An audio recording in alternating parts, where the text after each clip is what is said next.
السلام عليكم، عاملين ايه؟ النهارده ريفيو مختلف شوية. هيكون عن المافن من دريم.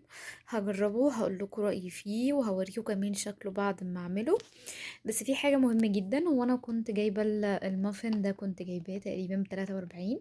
هتلاقوه في اي سوبر ماركت. برضو في حاجة مهمة، ان احنا لما هنيجي نشوف من ورا بيكون مكتوب طريقة التحضير وكمان المكونات اللي احنا محتاجينها. فانا هجربه، هعمله دلوقتي وهوريكم النتيجة معاه كانت ايه.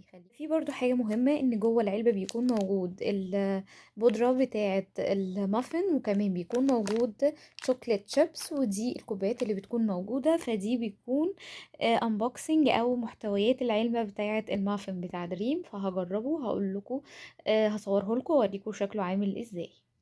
بصوا يا جماعة، المافن بعد ما عملته زي ما انتم شايفين، هو عمل 8 كوبايات بالظبط. بس انا طبعا جايبه لكم جزء منها، وده شكل زي ما احنا شايفين. هو ده الشكل النهائي. زي ما شايفين الكيك جميل، وطبعا الكيك جميل والشوكليت شيبس على الوش اهو. يا رب يكون عجبكم، ولو في حاجة محتاجين عنها ريفيوهات قولي في التعليقات.